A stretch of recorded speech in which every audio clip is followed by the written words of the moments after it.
Hello, this is Boris Zhukov, and you're listening to Live and in Color with Wolfie D. Hey, this is Jimmy Street, host of the Live and in Color with Wolfie D podcast. Hear the life and times of professional wrestler Wolfie D. From his time in the territories with PG-13 to his time in WWE, ECW, WCW, TNA, and more. Nothing is off limits and nothing will be held back. Thanks again for tuning in. Here he is, Wolfie D.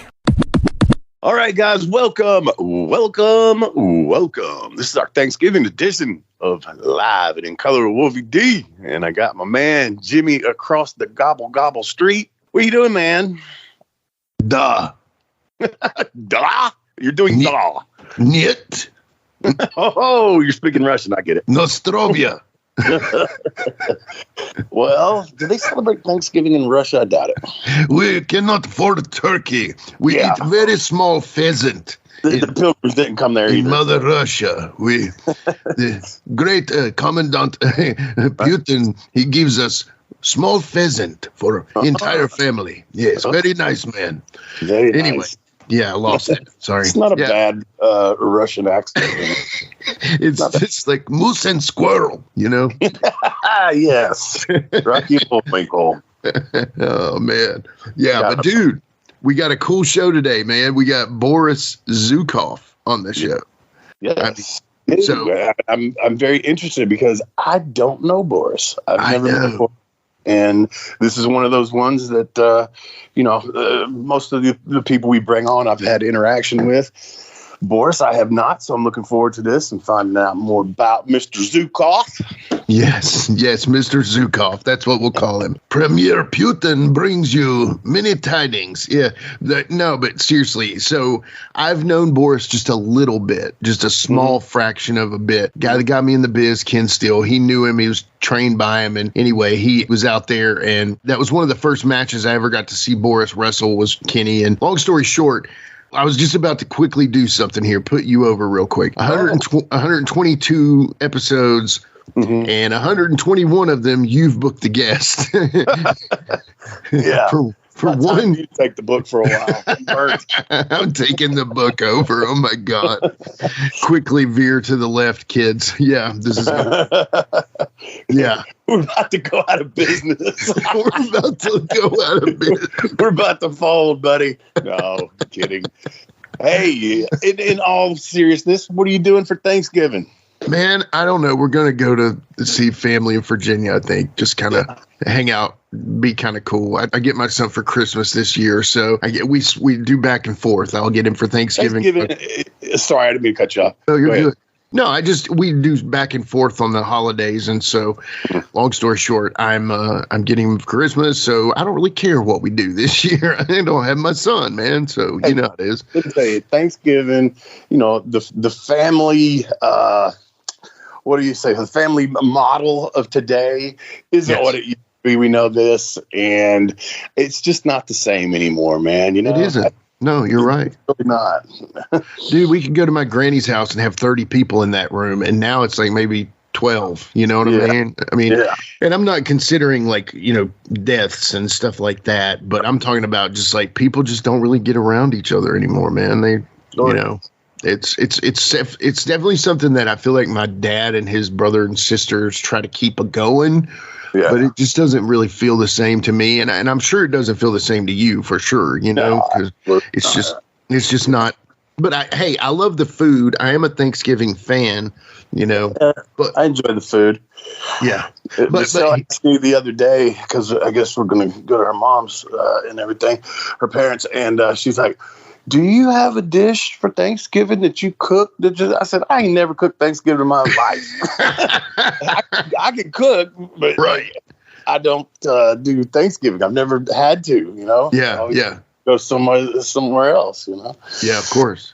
But where's the best? Everybody, huh? Where's the best Thanksgiving meal you've ever had? Where would you say? Is that your mom? Was it your? Because we always went to my grandma's. Okay. And then after that, it seemed like I was in a relationship or something. So probably their parents. Sure. But I mean, I just remember, I think everybody does. Anybody that's my age remembers grandma. And, exactly. That kind of That's what I was going to say. Yes. Yeah. Grandma's food. That's the one. Yeah, for sure. Yeah. So, man, the dressing ain't been the same, or the stuffing, or whatever you call it, in your part of the world. The only thing that has improved, I will say, is the introduction of the fried turkey. Yeah, dude. Oh my God. Yes. Because honestly, back in the day, I liked the dark meat. Wink, wink. Yeah. No. Joke. But I did not. The white meat was so dry and everything, man. But now with these fried turkeys, it's all good. It is all good. You're right. It is. And the turducken. I've never had the turducken, but that's a thing now. I haven't either, but I would try that. I mean, it's, for sure. It's a turkey, chicken, duck deal. Come on, man. Give it to me. Anybody out there makes us a turducken, you will be listener of the month, and we will bring you on for an episode. So send us that turducken. Turducken. Yeah. Hey, man, before we get to Boris real quick, I've got to do a little plug. I got a show coming up, not wrestling. Oh, dude, I was going to say. Not wrestling, but I will be at a meet and greet at the beginning of a show, Brandenburg, Kentucky, on December the 2nd. It's a memorial show for Vic the Bruiser's mother. So very cool that I can do that for him. I love it. Yeah. I think Flash is going to be there. Awesome. And a bunch of other folks. But like I said, Brandenburg, Kentucky, December the 2nd. It is a combination show, actually, USWF and TCW at the Farm Bureau Community Building. Okay. Brandenburg, Kentucky, 874 Hillcrest Drive. And like I said, it should be a good show, man. I hope to see a lot of the people from Louisville. It's just south of Louisville is where it's at. So I hope to see some of my folks from Louisville and Elizabethtown and that area. Hope y'all come on out and support Vic and support me, by God. Yeah. Hey, dude, I mean, it's going to get rarer and rarer of an opportunity for you to see. To say, I have officially become a rare appearance. Yes. That's where I'm at. Add that in with you and Flash together too. Yeah, I mean, absolutely. Come on. If you want a Disciples of the New Church picture with Flash and Wolfie D together, Slash and Cobain, whatever, that's cool, man. Dude, I'm gonna have to come out that way. I know it's a long haul, but heck, man, that's awesome, dude. Yeah, very fly, cool. homie. Yeah, I'm a fly. But yeah, man. Also, with that, I got quite a few phone numbers here if anybody wants to get in touch with some of these folks. It's Terry England, Jimmy Walls, Brandon Wilson, Crystal Bringman, and Vic the Bruiser. So these numbers, I'm going to throw these out real quick. You got 502-381-7421, 270-312-4103, 270-670-8976. Two more. 859-749-5022 and 270-566-2263. And if you didn't catch that, rewind. I think I just hit the Powerball, man. I know, right? But anyway, man, I'm going to be there. It's exciting. I appreciate them asking me to do it, and can't wait to see everybody. So I'll be doing the meet and greet from 5 o'clock until 6 o'clock. And then I'll come out at intermission and sign some more, shake some hands, kiss babies, or maybe shake some babies and kiss some hands. I don't know. Yeah, we just can't say at this point, right? That's right.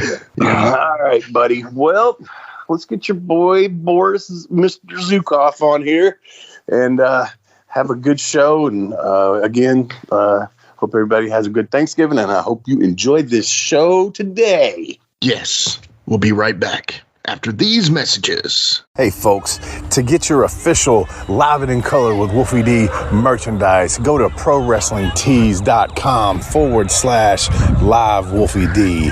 Check it out.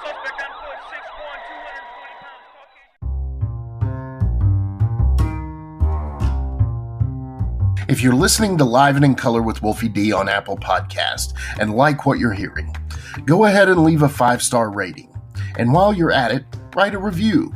Tell us what you liked. Tell us what you'd like to hear in the future. It's very important to us and always appreciated. Thanks again. All right, folks, we're back. And as promised, man, we've got a cool guest today. And it's our first time in dealing with somebody overseas. We've actually contacted Moscow to get this guy on. And I think it's going to be a really cool episode. I can't wait to talk to him. Ladies and gentlemen, one of the Bolsheviks, it's Boris Zhukov. How you doing today, sir? I'm doing pretty good. How about you? Oh, we got the gimmick voice today. I love it. Yes, I love it. Man, how's the weather over there in Moscow? Nice and chilly, like it should be. I love it. Oh man.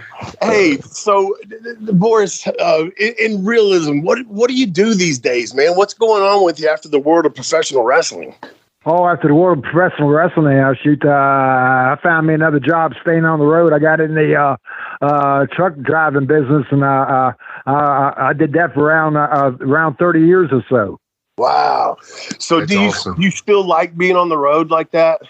Yeah, because that's all I ever knew, and it keeps all the memories of all my old wrestling days, especially when I first got started, because the day when I got started, we pretty much drove everywhere. There was different territories and stuff and everything. So, and it's helped keep all the memories, because now I'm a truck driver, recruiter for the company that I was driving for, McElroy Truck Lines, and now I'm back in a car every day like I was years ago when I got started wrestling. So that really brings back a lot of memories. Yeah, man, it's funny. I guess it can go either way, because I worked the Memphis territory. That's where I broke in at. And that was basically the only one left at the time. And we were doing, 2,000 miles a week or whatever it was, something like that. Right. And I'll be honest with you, these days, if somebody calls me to go somewhere and it's more than an hour away, I'm like, oh God, I don't want to do it. But it's good to know that, it can go either way, I guess. You still enjoy it. Oh yeah.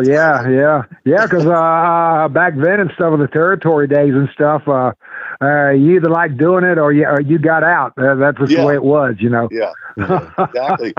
And you bounced around to quite a few of them, man. I noticed in looking at your career, you worked a lot of territories, a lot of different ones.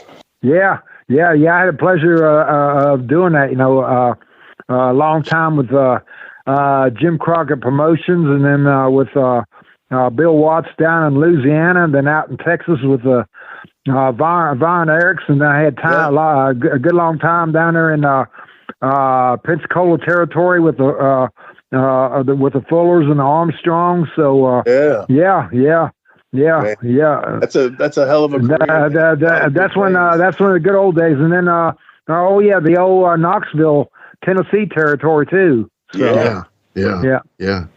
Man, you've definitely gotten to be in some of the the heyday, in my opinion, of wrestling, man. That it won't ever come back. It won't ever be like that. No, that was awesome.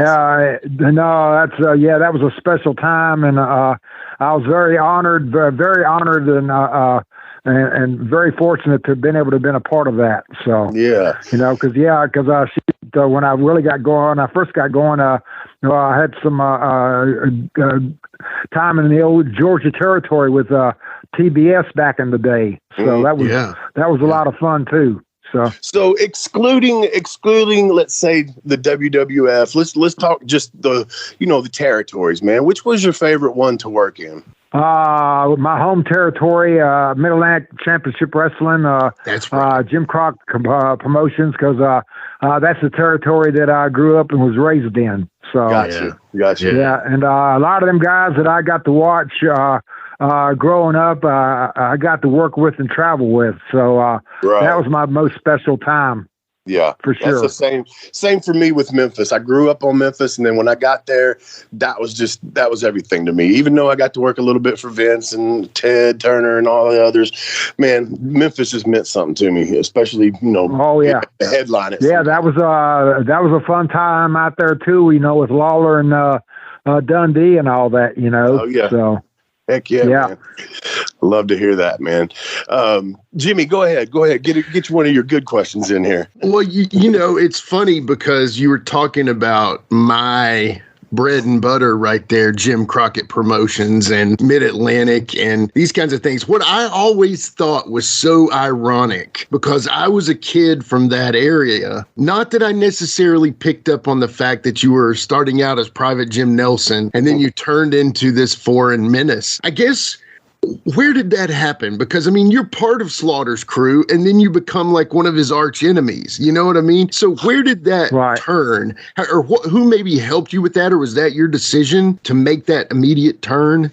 Yeah. Because, you know, when I originally started in '78, I broke into business less than a year after high school, and I started out with just plain old regular Jim Nelson, because there was a very good wrestler here that shoot. Do you remember Art Nelson? Oh, yeah, absolutely. Yeah, because he teamed up with Johnny Weaver and all that. Yeah, I always liked Art and stuff. So I went with the Nelson's name and stuff and everything. And then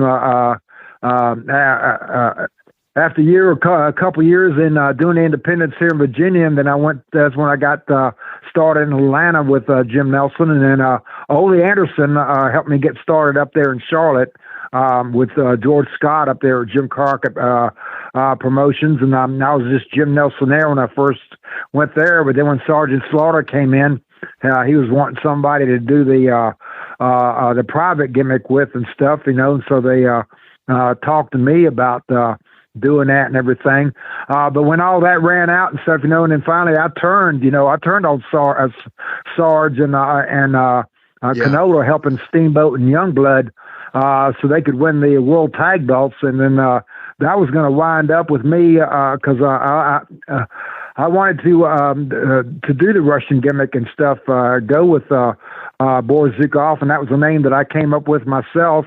That's so awesome. I did the thing with the Briscoes, and that was the thing back in the territory day. You could do something somewhere, and that was before all the cable TV, and I was able to do that in Charlotte and let the Briscoes break my leg, and then I moved down to Louisiana, and then Bill Watts let me get started with Boris Zhukov doing the Russian thing down there, and that's how that took off and stuff. Okay. And because I was able to do that there, and then Bruiser Brody helped me get over into Texas, over there with the Von Erichs, and I got over there, and when the time came, I just left there and went to Pensacola down there with Fuller and the Armstrongs.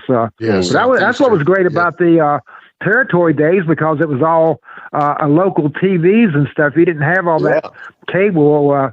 You could go from one area to the other, and nobody was seeing you anywhere else and stuff, you know. Yeah. And I just disappeared from the Mid-Atlantic territory and I went right down to Louisiana and stuff, and just went from there. That's what was great about those old days like that. Yeah, absolutely. Yeah. Let me ask you this, man, because you brought up some names: Ole Anderson, Bruiser Brody, and I read some other names that you were around. It seems like kind of helped you, and all those guys were tough guys. So that says to me, if the tough guys are on your side and trying to help you out, that means you must be a pretty tough guy too. Where'd you get your toughness from? Was it wrestling or was it before wrestling? I don't know. No, it just that was just a special time back there, and stuff. And if you worked hard and stuff, and and the different guys and work and matches and stuff, guys would pass it along to you. I mean, everybody always talked about, and Ole could be a grunt, man. He could be he was a natural heel anyway. I don't care if he was on TV in front of the camera or behind the scenes, producing the TV show or in the dressing room. Ole was a natural heel and stuff. But I mean, if you worked hard and busted your butt and stuff, everything, he would help you out, and that's why I was able to go from Atlanta up to Charlotte was because of Ole, and that's the only reason I got up there. Yeah. And then Sergeant Slaughter saw me and thought I could do well with the Private Nelson gimmick and stuff. And man, he was a tremendous help because he had so many ideas and stuff. I mean, he put a script together, and we would both practice. Him being the sergeant and me being Private Nelson and stuff, and doing stuff that we'd be doing in the ring and stuff, and that was just great. And man, he helped me a whole lot. I learned a whole lot from Sarge getting to do that. That's cool, man. Let me ask you one more question here, and Jimmy, I'll tag you back in a second. Okay, no problem. So, Boris, in doing the Russian gimmick, especially in those days, you couldn't, a guy from Virginia could not be a Russian today. We know this because of internet and everybody knows everything now. But back then, we all know the stories of, the heels that were foreign guys and the death threats and all that kind of stuff and with the fans. Tell me, what was give me your best story or something about a fan or some, near trouble you got into, with the fans or something. Yeah. Well, I'll tell you what, the thing that helped me up, I got the idea from that I wanted to do that was, I just loved Ivan Koloff. He was one of my favorite and stuff. And in fact, when I first got to go to Atlanta and work Atlanta TV, and I guess is what might have helped me with Ole, is I tagged with Mike Stallings, my first TV match against Ole Anderson and Ivan Koloff. And that was just great stuff, because I learned so much from Ivan and everything. He was he was a big mentor to me, and he helped me out tremendously, teaching me how to get heat and how to work that gimmick and everything. And it was down there in Alabama. Now I had an angle with Austin Otto, and I was finishing up pretty much because I was going to be leaving the territory, and he was going to be going into an angle with Jimmy Golden. Okay. And so I was working loser leave town matches with him, and he beat me there at the end, and then Jimmy Golden hit the ring and stuff, and we pile drive to Austin, and I took the belt like I'd really won the belt and left the building with it and stuff. And this is in Birmingham, Alabama. Yeah. And the fans, I couldn't hardly get out of the parking lot. They pushed past the police, and they almost turned my van over in the middle of the parking lot. Oh, my God. I mean, they were just nuts. They were throwing rocks and everything else and stuff. I mean, the police helped me get in the van, but the crowd got so big, and then they just started grabbing the van and rocking and stuff, and they just about turned it over. I had a time getting out of the parking lot. Did you have a pistol? That was back. That was back in. That was back in early part. It was sometime in 1984 when that happened. Yeah. Wow. That's awesome, man. Yeah. I'm telling you, there's been I think maybe just one time where I got to experience having that kind of heat and like you said this is Birmingham, Alabama. I think this might have been somewhere in Mississippi. What I'm talking about, had some little kid. Oh yeah, crying. same thing down there. Yeah, I was working Lawler, and some little kid gave him a hat or something on his way to the ring, and I used that hat. He told me to do it, use the hat to smother him or whatever. The little kid starts crying. Oh, sure. Well, that made the rest of the Yeah, Jerry was great. I love it. Yeah. Oh, yeah. Oh, yeah. Kind of heat, and I wish I would have, I wish I kind of could have been been born a little bit earlier. Yeah, and the sad thing is that a lot of the guys today, the young guys, they have no clue what heat is because it's gone. All that's gone now. Yeah. Right. Yeah. Well, because you can't, I always say, you can't make somebody mad at you when they know you're trying to make them mad. I mean, you just can't do it. Right. Go ahead, Jimmy.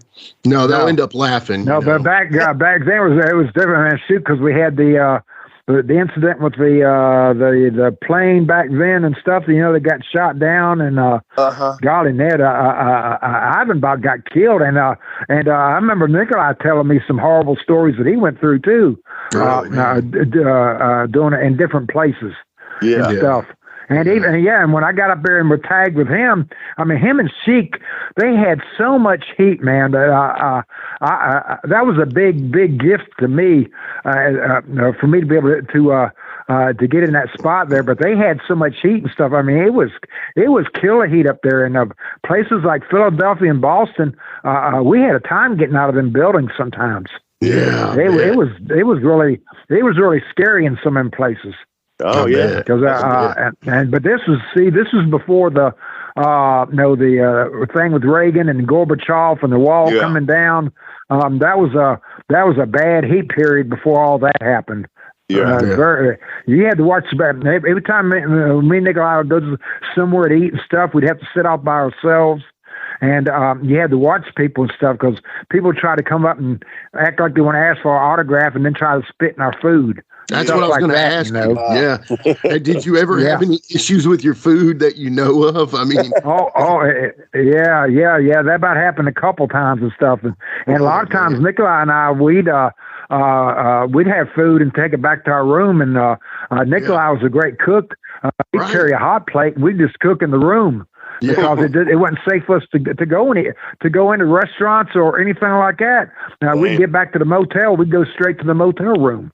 So, yeah. How many times it's happened to me a handful of times where fans have jumped in the ring and you got to fight them and all that shit. How many times have the fans jumped in the ring on you? A couple tried it because, but back in a lot of them places like that, especially at ringside, the police were very good. Okay. I mean, law enforcement, they didn't mess around back then, and things were totally different then. If you wanted to take a chance on getting in that ring, you might get popped with a belly club. Right, yeah. Yeah. And they'd sit there. I mean, a lot of them guys would sit facing the crowd with their back to the ring because they knew they didn't have to worry about the wrestlers, and they'd face the crowd. And if you wanted to challenge them, go right ahead. I've seen them have to take a few guys out and handcuff them and take them out. Yeah. That's great. I said, man, I said myself, idiot. I said, what an idiot, you know? Yeah. Yeah. So, I mean, you had, at this time, you had been in the mid-Atlantic and Georgia and stuff, and then you're in Louisiana, you're in Texas, you're in, all these great, warm, somewhat maybe even tropical states, Pensacola. Then you go directly opposite to AWA in Minnesota. First off, how was the connection to that? What was the connection to that? But then also, how was acclimated? Sergeant Slaughter got me up there. Okay, I figured. Yeah. Because he was very close with the Ganyas and all that and stuff and everything, and he was hoping that we could eventually do the gimmick, because that's when he got into the thing with G.I. Joe, which was a great thing for him and stuff. That's the golly, that was really, really good. But yeah, Sergeant Slaughter got me up there. Yeah, sure did. Okay. And he was also a big help getting me into the WWF too. Gotcha. Okay. Yeah. How was that weather, getting used to Minnesota weather after being in the South? It took a while, but I was used to cold weather and stuff in Virginia where I had traveled there, got up there and stuff. And I just put on the warm clothes and all that and stuff and shoot. I had to put the heater thing in the vehicle so they wouldn't freeze up at night, and stuff like that. And had to be careful driving in the ice. So the snow wasn't so bad. It's the ice that's bad. So. Right. And some of the colder places was like the Green Bay was real bad, and Chicago. Yeah. Minneapolis had its moments too. So yeah, sure. And some of that real cold, you don't stay out in it any more than you have to. That's for sure. You'll have a Boris statue. Yeah. So speaking of statue and Boris and Frozen, you were honestly, I mean, we've talked to many guys that have had action figures, but your action figure was one of the original action figures. You actually had that with Steve Rosenthal and Remco, and you had actually Wolfie D. I will say this, that his action figure is on par with one of the more expensive ones of all time. It's actually a very sought after collectible item. Talk about maybe when you got that action figure. Now, I know I'm probably more of a mark about it than you are, Boris, but what I mean by that is, like, was it really cool to get your own action figure there at that point? Oh, yeah, because I could have never imagined anything like that anyway, but what was great, getting to do that with them, but getting to do that with Sheik Adnan El Casey, who I loved. I loved Adnan dearly, and John Nord the Barbarian and stuff. So that was really cool to get to do that with them guys. Oh man, Nord's a different guy, right? He's an original, right? Nord's yeah. He's truly an original. And what a hoss too. I mean, huge man, yeah. Yeah. Well, okay, you've been with Brody and been with Nord the Barbarian, and I know they know each other and were buddies, but talk about did you see any differences in them? They were, I mean, somewhat, they did the Huss thing, and talk about John Nord and Bruiser Brody a little bit. Yeah. Yeah. Oh, yeah. Well, Brody was just a great guy, great worker, man. He was snug, golly, Ned. And as long as you went hard at him and stuff, you was okay and stuff. You know, if you went the round, he'd eat you up. Oh, okay, gotcha. That makes sense. Yeah. So, and I impressed him when the first time I got in the ring with him in Dallas. He wanted to be snug, and I let him have it. And he says, "Man, because that's the way to do it." I go, "I like that," you know. And he was, and we got along real good after that. So,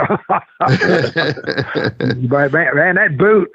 He put that boot up there and stuff, boy, and I took that thing really hard. Took a big giant bump for him and stuff, you know. So he was real happy about that. Yeah. Him and Nord were a great big team, and shoot, I think things would have hadn't happened like it did. Him and Barbarian or John Nord would have ended up tagging up there with Vince at WWF. Wow. That would have been incredible. That would have been incredible. Yeah. They might still be talking about them like the Road Warriors today. You know what I mean? I've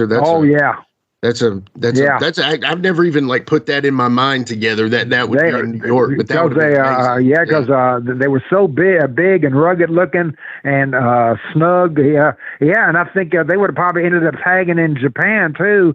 And they'd have made a ton of money together over there as a tag team. Absolutely. Now, I've heard this rumor, and I'm not trying to spread a rumor that's false on this. Please don't think this. But I heard that he was making up towards $20,000 a month in Japan, Brody. I know you probably don't know that figure, but I've heard that in recent times that he was making close to $20 a month in Japan. And I just can't imagine. That's amazing money. Oh, yeah. Yeah.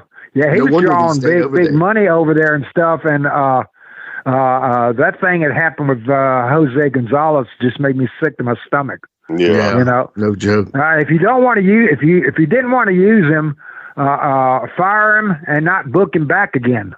Right. Exactly. If they didn't want to use him, I mean, what Jose Gonzalez did was absolutely horrific and totally uncalled for. Now, if you didn't want the guy, disqualify him, do the finish there, and then not book him and don't bring him back. Right. Get rid of him. Yeah. Get rid of him. Yeah. Man, that's a big what if, you know, but right. Sure. Yeah, man. So you worked with some of the best tag teams around. You worked in the and all that. Who do you think? And I know this is probably a hard question because this is one of those that I hate when people ask me. But who was your favorite team to work with? Who did you have the best matches with? You think? Oh, I mean, man, that is a tough one. What I'd have to say was the Mid-Atlantic stuff. The matches that Don and I, Don Canolo and I had with Steamboat and Youngblood. I mean, they were phenomenal. I bet. Yeah. No doubt. Yeah, they were over like $1 million. I said they were just the girls just loved them. I mean, they were so believable, and their timing. I mean, everything about them was just spot on. Yeah, no doubt. Yeah, and Ricky then and I also two of my other favorites too. When I was growing up too was Jack and Jerry Briscoe. I loved them too. Yeah. That's why that's why I was so happy, and I was very glad and blessed to get to do that angle with Jack and Jerry before I left Charlotte. Right. So okay. That's awesome. I was tickled to pieces to do that for them.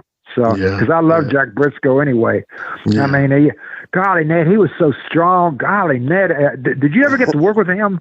No, I never did. He was an agent in WWE when I was there. Yeah. No, I was talking about Jack. Did you ever get to work with Jack? Neither one, no. Yeah. Man, he had the tendon strength of a freaking bear. If he didn't want to let you go, you weren't going to get away from him. I mean, he was brutal. Yeah. What a great amateur wrestler he was. God, I heard man, that. He was just he was incredible. Yeah. he could show me moves up. He could get in the ring with Jack, and the Funks were the same way. Both Terry and Dora were the same way. These guys were so good. They could help you put moves on them, and you didn't realize what you was doing because they was doing all right. I've definitely been in the ring with people like that put you where they want you, and you end up on top. Oh yeah. Oh yeah, and shoot, they'd make you look 10 times better than you are because they were so good. Yeah. Terry Funk was the same way. You know, and I worked the first time I got to work Terry Funk in a TV match in Atlanta and stuff and everything. He says, Terry used to rib me all the time about my head, you know. He said, come on, Head. He called me Head all the time. Because I used to rib him. I used to, I did all kinds of voices anyway. So I used to rib him those parts that he had like in Roadhouse and then Paradise Alley and stuff. Yes. He says, God in that Head. He goes, you know my parts better than I did. Can you still do one for us? Oh yeah, what was that? He used to do Paradise. You puke. You know? Man, Terry was just an original too. You know, he's one of those that I think personally. He tell Patrick Swayze in Roadhouse, "You're not drinking. You're out of here." Oh man, I love that. I swear, my favorite Terry Funk interview that was just hilarious was he. For a shoot, forgot what Tojo Yamamoto's name was, and during the interview, he kept going, "What is his name? That slant-eyed Japanese thing." He couldn't think of his name. He just kept going on about it. It was great. Yeah, he was hilarious. I'll tell you a funny Terry Funk story. Please. He was on a plane, because Jimmy Hart had told me about it. Said. Coming on a plane and stuff, and he's getting on there late, and he's dragging his bag, and he's sometimes Terry, he'd limp real bad because man, some of the bumps he took was just incredible, and he was having a hard time this one day on the plane, and he's struggling to get his bag up in the oversized bin, and the stewardess comes up and says, "Sir, let me help you with that," and Terry turns and looks at her, "Honey, if I wanted your help, I'd ask for it." And all the boys just busted out laughing, and they said she turned red and she got ticked off and just stormed off. And he goes, "I was just being honest with her. He goes, I've got this under control. Can everybody see that?" That is good. He was classic. I love Terry Funk.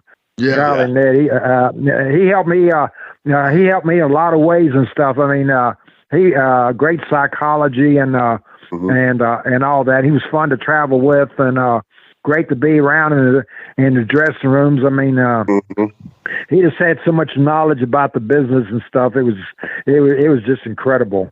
And he was one of my favorite world champions. Terry Funk was.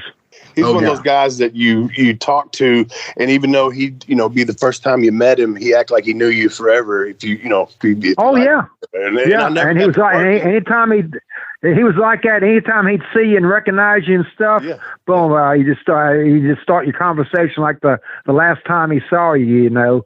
So yeah, he was a great guy, and another guy like that too is Ted DiBiase.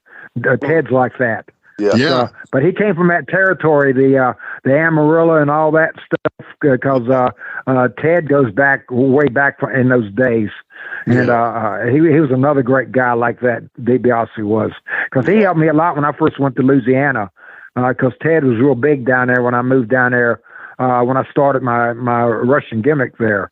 So he was a big help to me in that territory. Yeah. I'd say Ted is one of those guys that you could consider probably one of the greatest guys to never have held either the NWA or the WWF world title. You could probably, I know maybe, Roddy Piper. And he should have. I mean, if anybody should have had that belt put on him, it was Ted DiBiase, without a doubt. Absolutely. They talk a lot about Magnum and stuff, but I think Ted should have won it too, for sure, Yeah, because he's very polished. I mean, everything he did in the ring just looked great and solid, and a very polished worker. And I always enjoyed watching him work. So, yeah, he was awesome. Let's take a quick time out and get a word from one of my dope-ass sponsors, and we'll be right back with more Live and in Color with Wolfie D.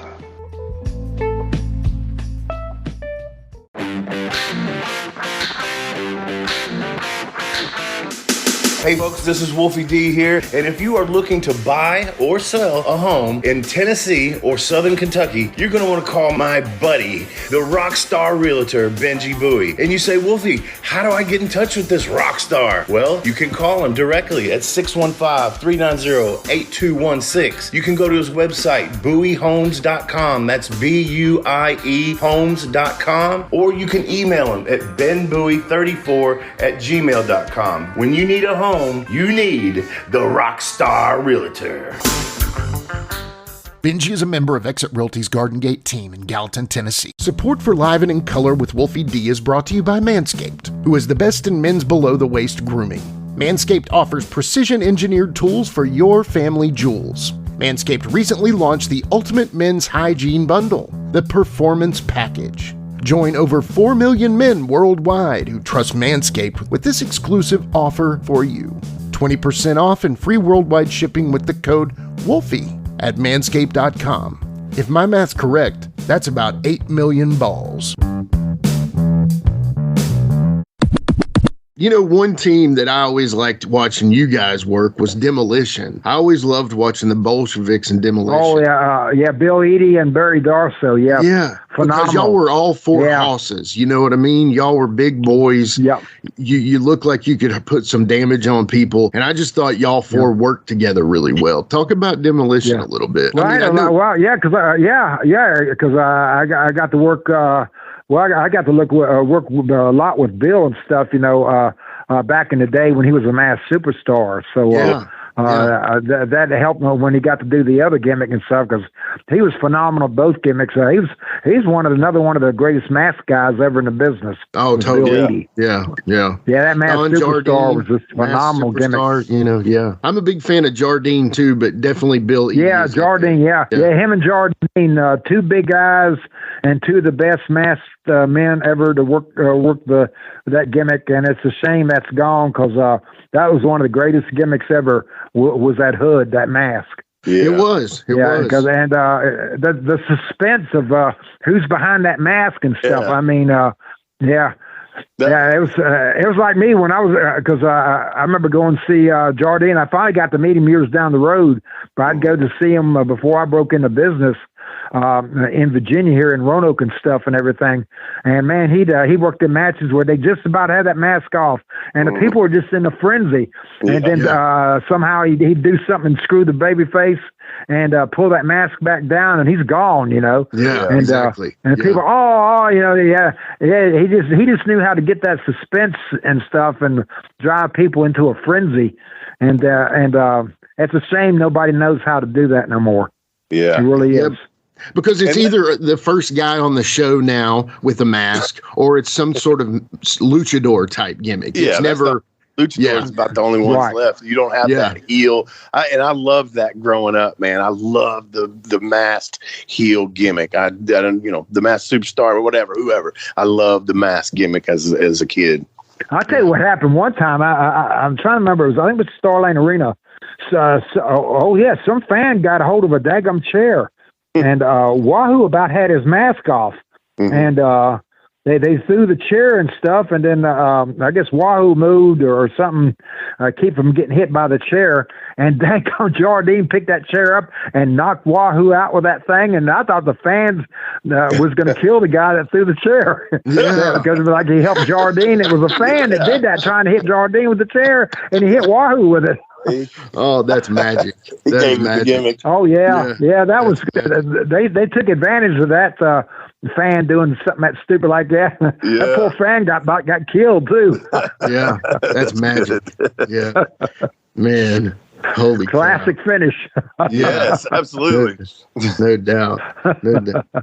So I'm kind of looking at some of the teams you got to work when you were with Nikolai. And I guess let's talk about that real quick. So Iron Sheik, is this true? This was right around the time he got released from the WWF. And basically then you were able to slide in and be that with Nikolai. Is that kind of the timing of everything? Yeah. Sadly, it was at that thing when he got busted with Duggan that time. Yeah. That's when that happened. Yeah, it wasn't long after that I was able to slide in there and stuff. And but God, him and Nikolai was so established and had so much heat. Oh, good man. grief, it was brutal. They were a great tag team. Yeah. Yeah. Oh, yeah. Yeah. And people wanted to kill him so bad it wasn't even funny, you know. So right. Yeah, that's great. But I guess like I would love to hear, because I mean I've heard, and please don't take this the wrong way because I know he's gone and I don't want to make it sound like, but I did hear that Nikolai was pretty thrifty. Let's just say that he knew how to save $1, and I've even heard that he could. He was very he was very, very, very frugal with his money. Very frugal. Yeah. Did he give you any advice on that and why he was like that? I mean, I'm sure you'd heard of that from other guys before, but because of where he grew up, and where he came from, Lithuania. Right? Is that right? Yeah. And but to say that he had a nice home, nice property, had 50 acres of land, and he just put money back and stuff and everything, but he grew up that way because of where he grew up at and stuff and everything. That's why he left where he came from, was because nothing really belonged to you. The government owned everything. So, yeah, that's a good point. So you also got a chance to work with the Bushwhackers some too. Oh yeah. Talk about Luke. Oh yeah. Classic. Yeah.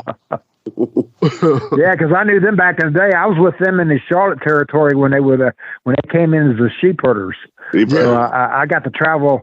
A lot of miles with them and stuff. So those were fun days. Yeah, that was way back in 1980. Yeah. 81. Yeah. So we just had our good buddy of the show, Dirty White Boy, Tony Anthony, and he's good buddies with Wolfie D, and so that makes him a good friend of the show. And he was telling us some funny Andre stories, and talking about how when he was tagging with Len Denton, if the Andre wanted Lenny to go out partying, he would come in and flip the bed over and stuff like that. Do you have any funny or interesting Andre stories at all? God, yeah. I'm trying to think. Yeah, I know. I rode with him I got to ride in his van with him a couple times and stuff. And shoot, they had to take all the seats out because Andre sat in all the way in the back, so there was no captain seats in the middle of the van and stuff and everything. So so if you were in the captain's seat, you were sitting beside Andre. Essentially, is the case. Basically. Or you were sitting in the front because they didn't have none in the middle because he sat on the bench in the back. So that way he could stretch his legs out. Gotcha. Oh my goodness, in a van. The captain's chairs are those middle ones, Jimmy. Yeah. I'm just thinking of that. Yeah, exactly. Yeah, that's crazy. Yeah. So, did you get along with Andre pretty good though? Oh yeah. I never had any trouble with him or not and stuff, and that because I always worked hard with him. Anytime, most time when I ever worked with him, I think I did a mixed tag or it was a 6-man tag one time, and then always the battle royals and stuff, and I always took big bumps for him. Yeah, okay. But, I'm sure he loved that. It's probably like Brody in that fact. If he was serious about the business and worked hard, which Nikolai and I always did and stuff, I mean, that's what Andre liked the most about is you doing right by the business. Yeah. So that was a big thing with him. Yeah. So here's something that I always like to hear. I always crack up at good ribs. Who was the best ribber you were ever around? And give me a good rib story. Oh, there's so many. Yeah. Back in your time, that was grief. the thing. Oh, yeah. Because AWA was some good ribbers up there, if I'm not mistaken. They were pretty good ribbers, especially Kurt Hennig and stuff. Oh, yeah. Yeah. Yeah, Kurt Hennig was one of the best ones and stuff. So, right. Yeah. He seemed to have the less of it was malicious. You know, some of the guys had those malicious ribs that were very, seemed a little bit, wow, are you not a good person? But I've talked to Greg Gagne before, and he was talking about how Kurt put a turd in his bag, and then Kurt won a vehicle or something in a match, and then this guy cut the brakes on the vehicle and stuff. It was some crazy stories that Kurt got himself into trouble sometimes, but yeah. Did you? Oh yeah. Well, Nord got the rockers one time and stuff, and I know he ended up doing. I think he did something similar like that to one of their bags.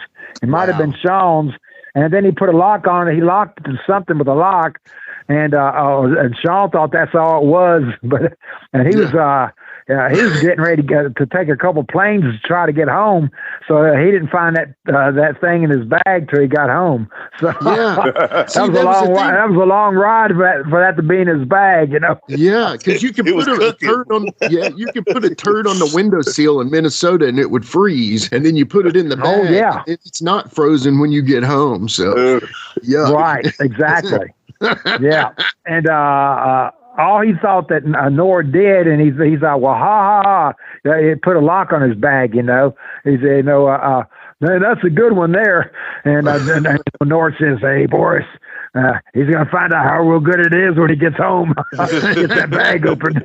Oh, man. Hey, I want to ask you another tough question here, because you mentioned the Armstrongs. Armstrongs are one of my favorite. Oh, yeah. All of them. Every one of them is some of my favorite people in the business that I've met. Yes. Yeah, a beautiful family. Everyone. Yeah, it was a beautiful family. Yeah. I loved all of them. Who do you think? Yeah, I loved all of them like brothers. Yeah, that's awesome. Absolutely. And I'm to this day still great friends with Brian. Bullet was always good to me. And like I said, I got to work with all of them, and they are all so good. Who do you think, and I know this is hard, who do you think the best Armstrong was? Oh, man, that is a tough one. Good grief. Because most people say Brad, but then a lot of people, it was Attitude Era. You might say Road Dogg because of his mic skills, but then Bullet had the charisma, and Bullet could just work. But a lot of people think it's Brad, and I'm just curious as to what you think. Well, as far as working and stuff, because Brad did a lot of stuff. He was so polished. He was a great polished worker. Mm-hmm. Similar to Steamboat. In fact, Brad reminded me a lot of. I always thought it'd been great if it could have been worked out somewhere where somebody could have teamed up Steamboat and Brad Armstrong. I think that'd have been a great tag team. Yeah, it would have been good. Pretty as a picture, man. I tell you. Yeah, because Brad had beautiful arm drags, and his drop kicks were perfect all the time, and way up in the air, and he was just. They look good not just here and there. Every time he did one, it was just beautiful. It was beautiful to watch because he was polished and with everything he did. So because everything looked like it came so natural to him. For sure. Yeah. All the Armstrongs every one of them make a great comeback. Every one of them. Yeah. Good grief! Wow, man. You're gonna. They'd have you flying for sure. Now that you say that, I can't get that out of my head. Steamboat and Brad Armstrong, man almighty, that would have been a tag team. Wow. Yeah. So you talked about him a little bit earlier, and it's so funny to me as a grown adult who's known a little bit about the business now. All the Russians that we hated, were never from Russia. So you had, Ivan from Montreal, you from Virginia. Virginia, Nikita from Minnesota, Barry Darso was from Minnesota. You had Nikolai from Lithuania. So I guess your accent, because and you talked about him earlier, when you did your Russian promos, I did hear some Ivan in there. I guess, did you just pick up on that alone and that's just your natural Russian imitation? Or did like I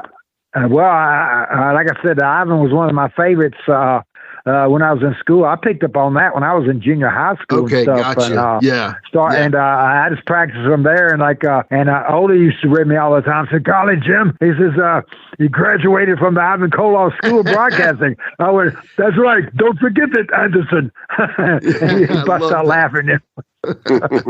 Oh man! But also, I learned a lot too from my old manager, Chris Markov.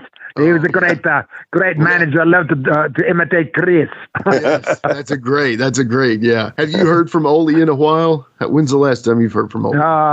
No. In fact, I heard sadly the last time I heard Ole's pretty much bedridden now. So, no, man. Yeah, because he fighting MS, and plus he had that bad fall off his roof years ago. Yeah. So, that's horrible. That's horrible. Yeah. Well, I want to talk about absolutely. somebody that means a lot to me, and I know he meant a lot to you. So I'm this know-nothing kid playing in a rock band out in Blacksburg, Virginia, and all of a sudden I start noticing this pretty big guy coming in that looks like a pro wrestler. And I befriended him, and his name was Kenny Steele. And Kenny brought me in the business. Taught me everything I knew about it, and helped me get in and helped me become a manager and helped me do all these fun things that I never thought I'd get to do. And I remember one day I was working down in Blacksburg at a record store in the middle of town, and Kenny comes in there to see me, and I said, "Man, I'm about to get off." And he says, "You are?" And I said, "Yeah, I just got this big VHS tape collection from my brother. I hadn't ever had them, and I've got them from home, and I brought them here from Blacksburg.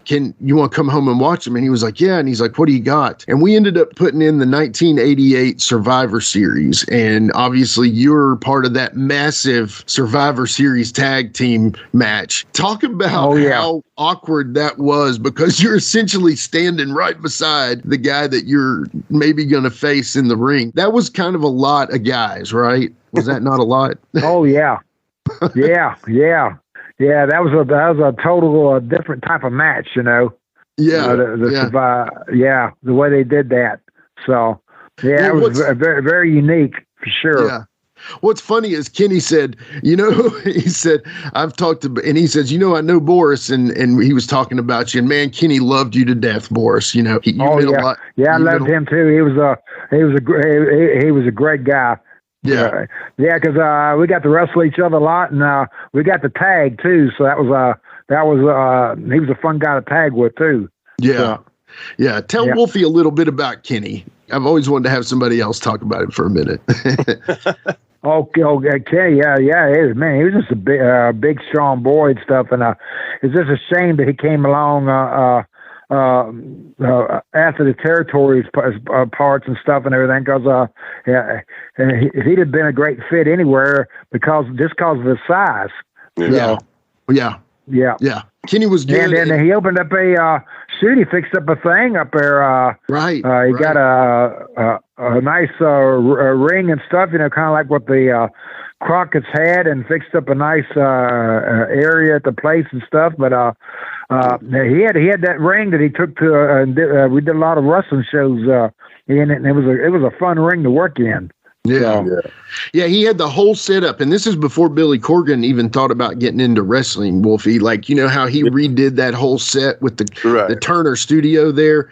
Yeah, he had that whole thing set up, and it was beautiful in there. And I saw you and Bob Caudle standing in there, Boris, and I thought I was going back in time, so.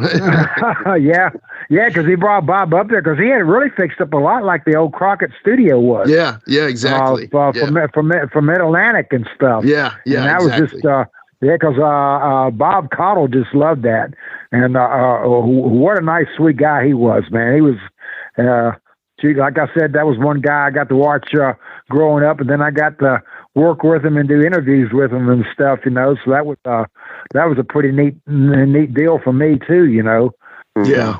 Yeah. Yeah, because and like I said, Ole and Gene and Johnny Weaver and all them great guys, Paul Jones and Wahoo, and that's couldn't ask for any more than that, you know. Yeah. Me and Kenny always used to talk about this, and now Wolfie and I talk about it, is the great announcers. Like, you know, he's a Memphis guy, so obviously it's Lance Russell. And I really can't argue that he's not the greatest, but I always hear Bob Caudle in my head. So it's funny that it's like something about Lance and Bob that to me was like they were just kind of folksy, good guys that just their voices were just perfect for wrestling. You know what I mean? And it's felt like it was like an uncle or maybe even a grandfather, and they're just so great about talking about pro wrestling. And yeah, there's Gordon Soley, and he's probably maybe the greatest of all time. I don't want to argue that about any Gordon fans out there, but to me, you can't get much better than Lance and Bob Caudle, in my opinion. You know, so yeah, me too. Yeah, because the great thing about Bob Caudle was he was such a great storyteller.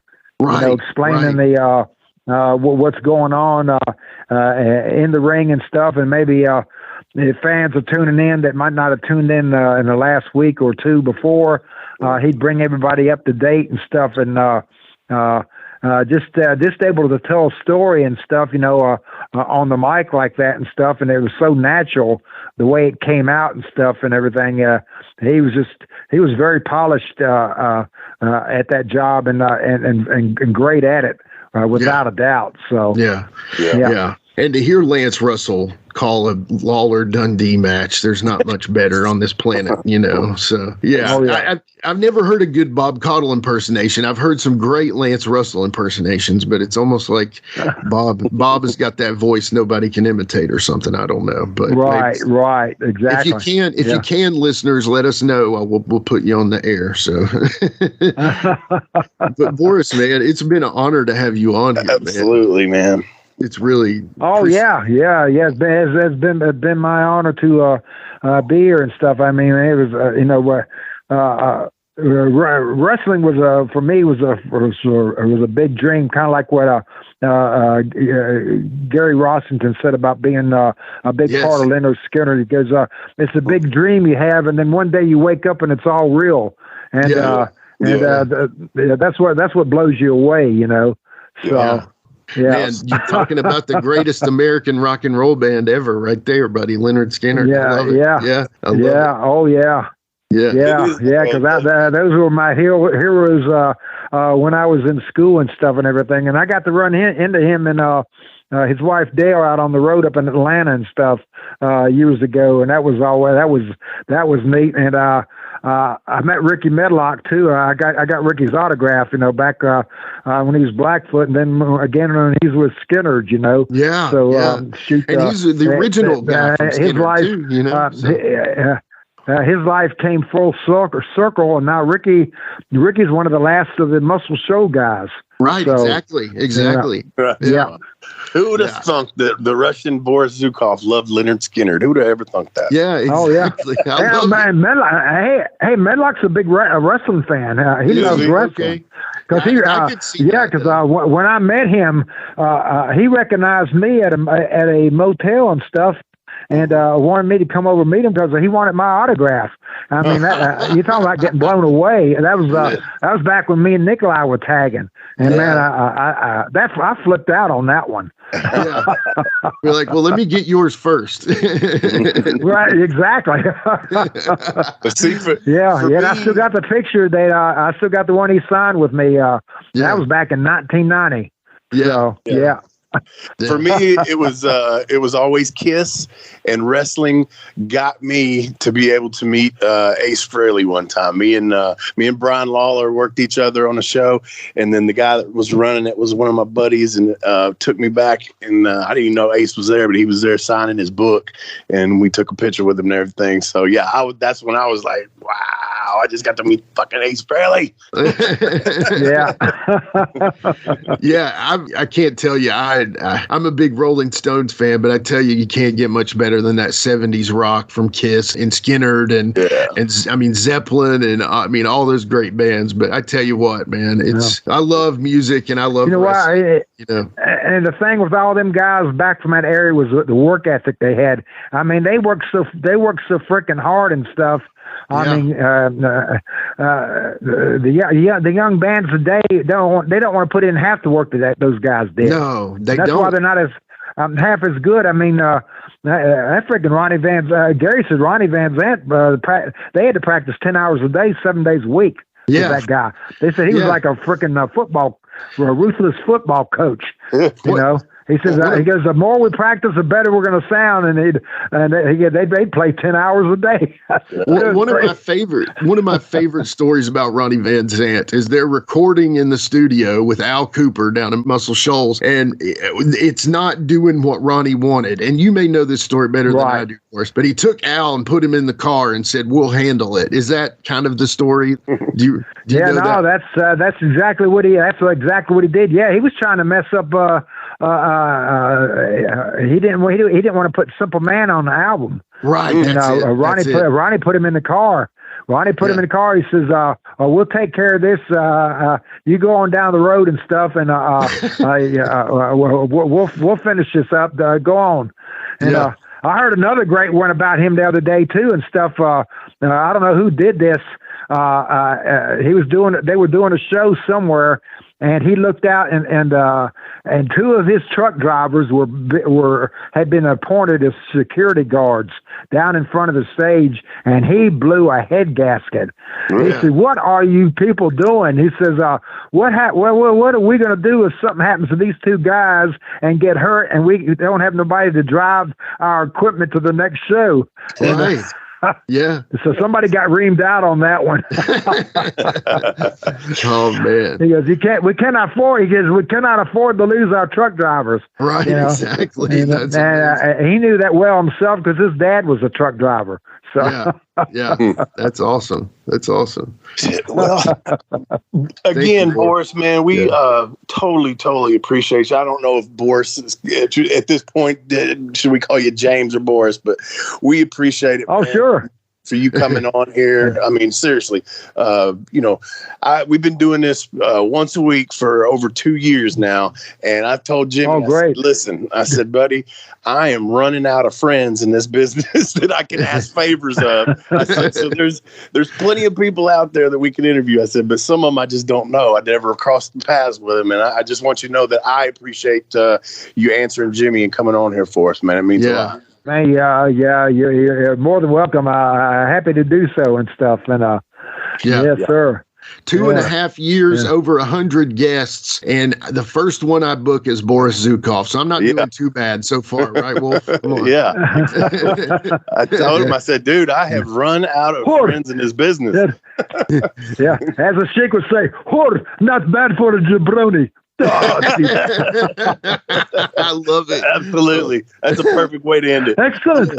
Yeah. I love it, man. Thank you so much, sir, for coming on, man. Oh, you're welcome. Take care, buddy. We'll get you back on sometime down the road, man. This is great. Yeah, I'd be glad to do that. Y'all take care and have a great day.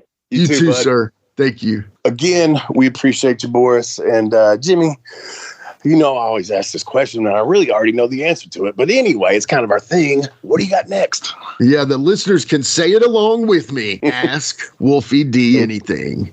DJ, hit that music.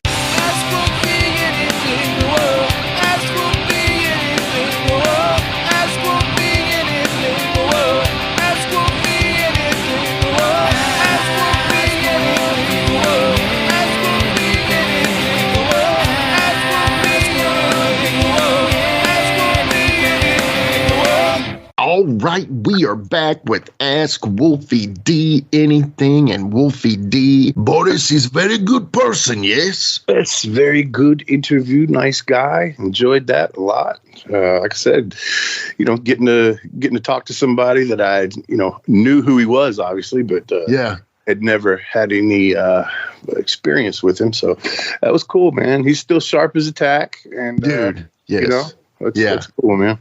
Dude, and what I think is just hilarious is that Commie loves Leonard Skinner, man. I love that, dude.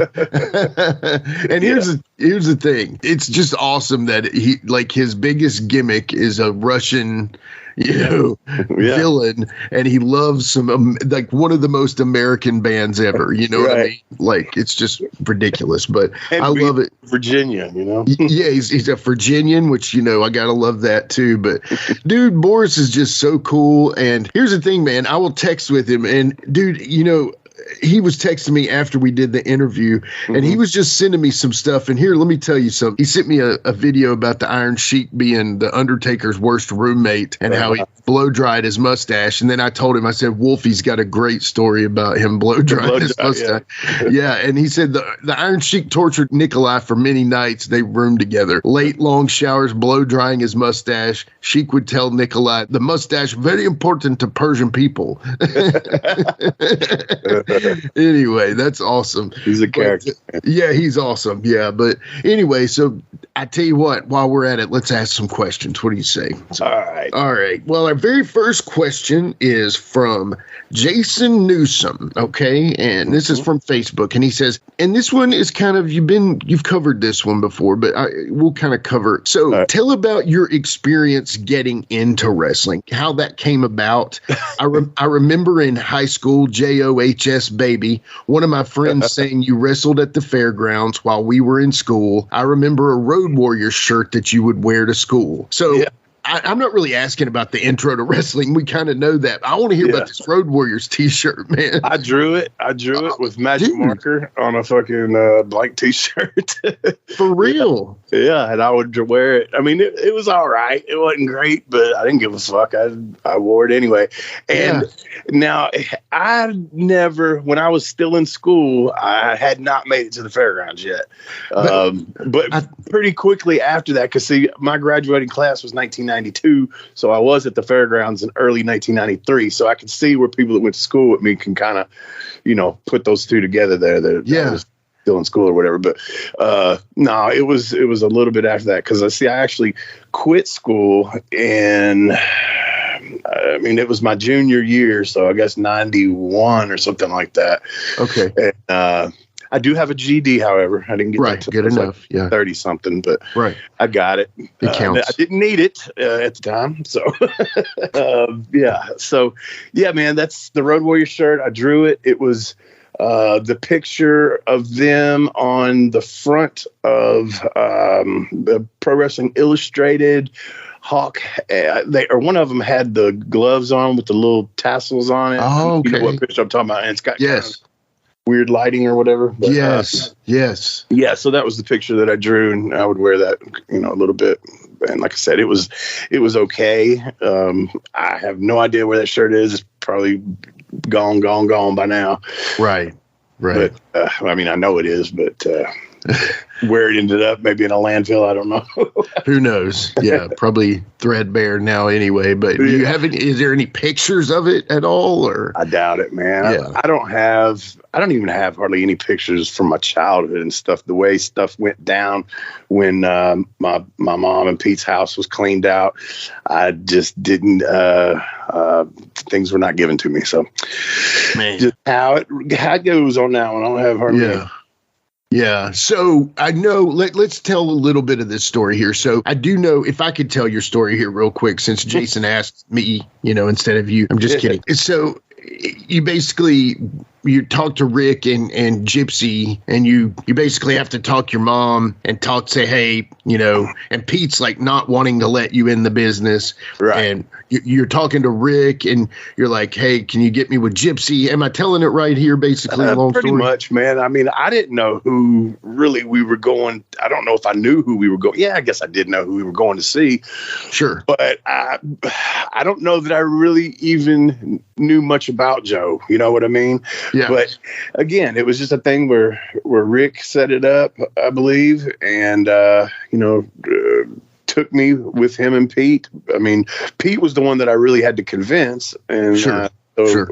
met them out there, and we get there and there's Joe, and he just starts showing us stuff, and Rick had already been training with him a little while, and I never gave Rick a dime, and I never gave Joe a dime, so it was kind of just a thing where I was kind of tagging along with them to work out and train with Joe, and that was the person in the ring that was an experienced wrestler that had the credentials to train somebody.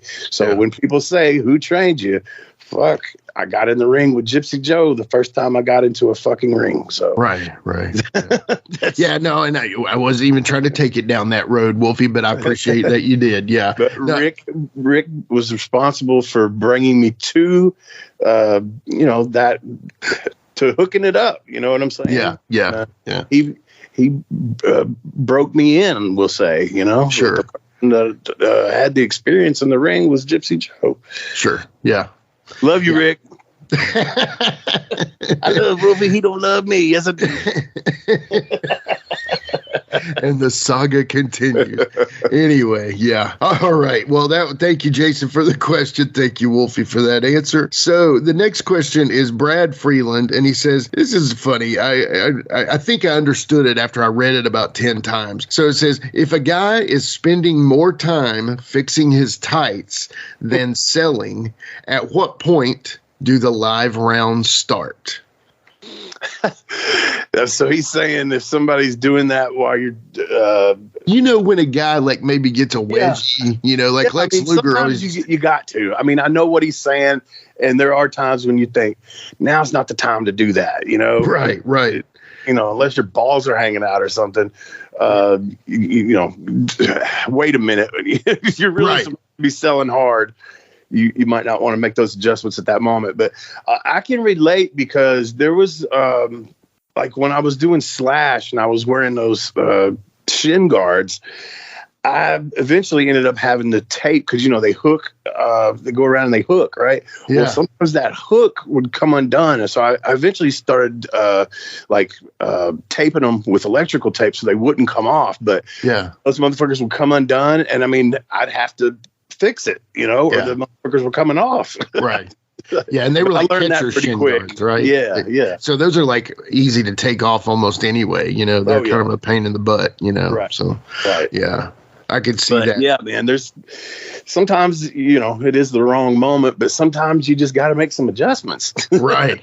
It's so funny. Please don't ever think of me as looking at Lex Luger, but Lex Luger used to always get that daggone wedgie, man. And it would be like half a butt cheek sticking out. And he would be like walking around flexing. And then he would do the little pick it out, and it's like, oh man. So, I did actually, because I didn't make an adjustment, actually hurt my knee pretty good one time. I was, my knee pad had slid down to where it was like just the top of my knee pad was just under my kneecap, right? Yeah. So I go to the second rope and do a forearm drop. I think it was on Doug Gilbert actually. Huh. And so I'm landing on my knees and dropping the forearm across the head, neck area, whatever. And when I landed, that where the knee pad was down that low, it caused my thigh to kind of slide forward and my shin to push the opposite way, right? So it like sprained my knee like really bad. Yeah. So I should have pulled my fucking knee pad up and I didn't. Yeah. No kidding, man. That's horrible, bro. I'm sorry to hear that. Jeez. Yeah, man. Well, live and you learn, right? At least now that your knees. Didn't you have a knee surgery anyway? Yeah. Actually, though, I think it was the other knee. It's hard to remember which side I did what to half the time, but I think it was the other one. And now this knee needs some work, I believe. So good Lord. Anybody got any knees out there? Seriously, knees. You need a secondhand knee. This stuff's getting too expensive, y'all. Seriously. Yeah, man. Well, it's just a funny question, I think, is like, I can see sometimes, especially when the guy's like laying down on the ground and he's supposed to be selling and he's like adjusting his balls and his tights and stuff. Anyway. Pick your spots, I guess. Pick your spots. All right. So the next question and final one for the Boris Zhukov episode And so this one is Mac A. Ronan on Instagram, and he says, I really enjoyed the top 10 OMG moments show. It made me think of a quick question for Ask Wolfie. What are Wolfie and Jimmy's top 3 favorite movies of all time? Thank you, guys. Love the show. Okay. I'm not sure how that relates.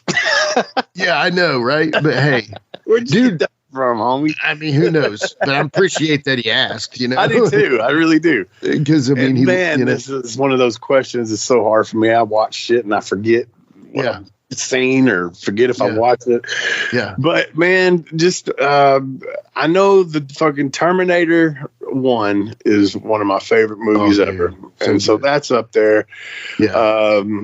Man, I really like, just off the top of my head, I really like the Avengers. I like all the Marvel stuff, but I guess, you would say that the first one, or maybe even Iron Man, that was the first one where it was like, this is some cool shit. I'm glad they're finally fucking giving this shit some props and making it good. And it's not just cartoons anymore. And all that shit. I always loved comics and all that stuff.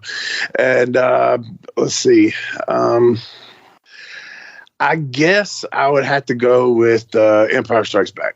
Oh, yeah, dude. Great movie. I love it. Those are all 3 great. Now, you're wrong, however, because these are my No, I'm serious. I'm going to say my 3. So my number 1 is Goodfellas. I love that movie. Martin Scorsese, Robert De Niro, Joe Pesci, just all the greatness of that and that story, how it was partially real. And then there was some fabrications. But Goodfellas, love that movie. It's one of those movies that if it's on, I'm pretty much going to stop and watch whatever part of it it's on. So my second favorite is True Romance. This is one of the movies that Quentin Tarantino wrote. It's got Christian Slater, Patricia Arquette in it. Great movie, ensemble cast. If you haven't watched it, go watch it. It came out technically like in the 93, 94 time frame. It was kind of like right around Pulp Fiction. And because Quentin Tarantino wrote it, it does give you that vibe of a little bit like Tarantino style stuff. If you haven't seen it, go watch it. It's amazing. Number 3, and this one could be my number 1 at all times, is Predator. I love that movie. That ensemble cast: Arnold, Jesse the Body, Carl Weathers, dude. Oh, see, that's one I forgot too. That's I know we said top 3, but Conan the Barbarian. Oh, bro, was very influential in so much. Like I just that whole genre of the muscles, and it made me want to draw those things and barbarians and all that kind of stuff, man. And actually made me want to work out more when I was younger, I started trying to work out when I was younger than say 15. I was even earlier, 12, 11. How old I was right then, but I like that. And this may make you and some of the listeners want to punch me in the face, but you mentioned Pulp Fiction. I've never seen Pulp Fiction. I've never seen Scarface. I've never seen Goodfellas. Now, I've seen parts of some of all those, okay? Yeah, but I haven't watched the whole, but there's a bunch of like classic shit that you'd be surprised that I've never seen. Well, I'm going to have to send you some Blu-rays, bro. Come on, man. But I get it. Hey, sometimes it's just like, well, maybe I'm just not going to see those movies, but I'm not into, it's hard for me to watch a movie twice, no matter how much I totally get that. Yeah. It's like, I already know what's going to happen. Why don't I watch it? Right. And, I also can't get into stuff that's older, and because it's usually the visuals, they're so outdated that it just, when I watch it, I can't watch this. I can't take it serious. You know what I mean? Okay, so you're talking about like black and white movies and stuff? Not necessarily. Well, black and white for sure, but it's stuff that it has any special effects. Right. I can't. Right. Can't. And the other thing is English dub overs. I can't do those either. Yeah, those are garbage. I agree. I would rather read the movie, even though I don't love that. I would still rather read it than dub it over. Yeah. But I see what you're saying. But that's something that says how good Star Wars was, bro. Like, think about that. Like, if Empire Strikes Back came on, even though you're probably not looking forward to it, you could watch it again because it's a great movie. Yeah. And the beauty of that is like that's how far ahead they were on those special effects, man. was great. Oh, yeah. So. And that was Star Wars, the original New Hope was the first movie I ever saw in theaters. My mom. Nice. And I think we went and seen it more than once. I'm pretty sure, quite a few times. So, I think Empire was my first because I was a little too young for. I don't know. I wasn't even born yet for the first one, maybe. So I can't remember when that one came out. Was that 77 or something like that? Yeah. Something like that. Anyway, great movies all the way around. Love them. But yeah, Empire's my favorite too. But anyway, I think you would like Goodfellas. True Romance, however, you should absolutely watch that movie. Absolutely. Yeah, you may not. Yeah. Goodfellas, because I love Peaky Blinders. Stuff like I love that one. And I know it's not American Mafia, but it's still crime family. Yeah, exactly. You would like it. But anyway, well, that's our 3 Mac A. Ronan, or 4 in Wolfie D's case. I thought you were going to make me take Conan. You were like, hold on, Jimmy, you don't like that last one. Take Conan. No, I'm just kidding. Well, anyway, yeah. No, and I remember real quick watching Conan in the and I don't. Is it? I think it's Conan. I say it that way, and instead of Conan, which is Conan O'Brien. So I don't. Right. Two different. I say Conan. Yeah. Yeah, me too. And see, I saw that in the movies with my mom and Pete, and I'll never forget how awkward the moment was when he's screwing that witch in the cave. It was awkward, Well, okay, while we're talking about Conan, I got to say this. Forever, the only one I'd ever seen was Destroyer, okay? Oh.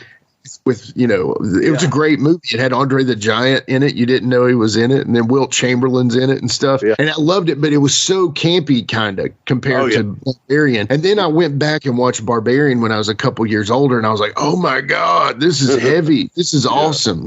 So it was like, it was like cartoonish a little bit, but yes, it was. Yeah. He punches that camel. Grace Jones is in it. Anyway, I think they're both great movies, but and I also thought that the Jason Momoa version was actually pretty good. Dude, really good. It was underrated. I thought that was good. And I thought it fit in the line of the Arnold movies. You know what I'm saying? Like it could easily have been part of that collection. Right. So there's our Siskel and Ebert for the day. Oh, man. Dude, that's our new job. Maybe we should just be a movie critic, and quit this wrestling stuff, man. Maybe it'll be since you're taking over the book. Yeah, you'll go in a whole different direction. All right, Wolfie, watch these 15 movies. Yeah, dude. Yeah. Anyway, well, thank you all for awesome questions. Happy Thanksgiving. Go enjoy your family. Hope you all enjoy us giving you this special, awesome episode today with Boris. So I get killed on Black Friday. Yes, which is even that a thing anymore? Is that even a thing? I think so. I know they do it kind of like the whole month at a lot of places now to kind of take the crowd out of the one day, but I still think they do it in some places from what I understand. I have never in my life been out on a Black Friday. I'm trying to be convinced to do it this year. Gosh. Yeah, we'll see. Good luck, brother. Yeah. Put some chokeholds, put some sugars on people, All right. Thank you, Wolfie D. Yeah.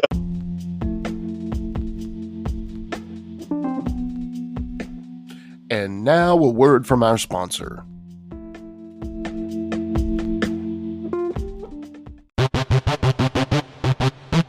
Ladies and gentlemen, welcome to Give Me Back My Pro Wrestling, the podcast that's based on the old school, but can still help you find the good stuff from today.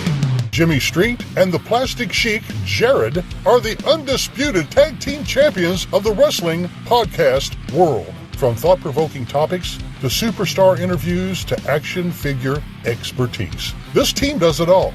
And all they ask is, give me back my pro wrestling.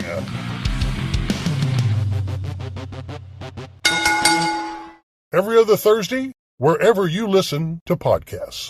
Join me, Gene Jackson, for the Jackson Interaction Podcast, where I'll be doing one-on-one interviews with people from the world of professional wrestling, as well as stand-up comedy. You can get them anywhere podcasts are available in both video and audio form, but you can find them all at GeneJacksonPod.com. That's right, it's the talk of Middle Tennessee, the channel you love to hate and the channel you hate to love. It's Brian Turner from Brian Turner's VHS Rehab. And if you're looking for matches from Wolfie D to Jerry Lawler to Dusty Rhodes and the team that put a pimp before your eyes and a goatee between your thighs, Booty Call and Athena, go to lostwrestling.com. See, I made it easy for you. Brian Turner's VHS Rehab. Booyah.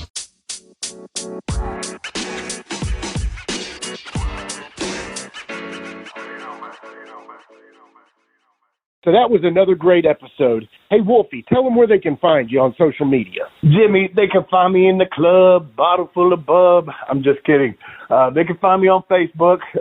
My personal page is Warren Wolf, WOLFE. I'm on Instagram at WarrenWolf13. You can always find us on Facebook, Twitter, Instagram, and YouTube at Live Wolfie D. Here's the thing. Wolfie always has offers for his autographed photos. He has a selection of some awesome photos from throughout his career that he will autograph and personalize any way that you want him to. Just contact him either directly at his personal Facebook page or through any one of our other pages, and we'll make sure you get in contact directly with Wolfie. Get those photos, right, Wolfie? Yeah, I've got some good stuff on there, to help with the podcast. Folks, if you can't get out to a show to meet Wolfie D, there's nothing like that, especially for the fans of PG-13 and Wolfie D. And before we go, you can always find me, your host, Jimmy Street, at James Rock Street on Twitter, Instagram, and YouTube. And hey, Jimmy, before we go real quick, I just want to add in there, from the bottom of my heart, I really appreciate, first of all, the work you've done for this podcast. You have worked your butt off. Secondly, the people that are liking the page. Beyond that, even more, is the people that are listening, and we really appreciate that. Yeah, and remember, guys, the podcast drops a new episode every Monday at noon, and our past episodes are streaming now on demand on all major podcast formats. Thanks again.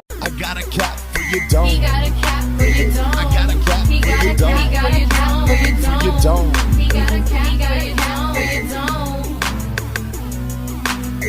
And here we go. The original white boy that came out sagging, not bragging, don't be hating, cause I'm spitting the truth. Still livin' in color. Bum rush your mother, utilize a hubcap, unlike any other. Back in the day, I was NOD, and I was P to the G, plus the 1 and the 3. In case you forgot, they call me Wolfie D. Been cloned and copied so many times, tired of suckers taking credit for what is mine. You know who you are without me name dropping. Wrestling's first white boy coming out hip hopping. Been doing it like this since 92. Laid low for a while and you thought I was through. Listen real close to these rhymes that I've injected. This shit's so sick it makes your ears get infected. Mad skills, no faking, there is no one great. Cause I'm bringing more folks than Obi-Wan or Vader. Not here to play games, so you better beware. You don't like me, so what? I really don't care. Like time I keep ticking and I can't be stopped. You sucker step to the side unless you wanna get dropped. With my finish, I'll straight knock you out. Please allow me to tell you what it's all about. I'm gonna wind it up, then I'm driving it home. It's Wolfie D, baby. I got a cap for your dome. I got a cap for your dome. He got a cap for your dome. He got a cap for your dome. This has been a James Rock Street production.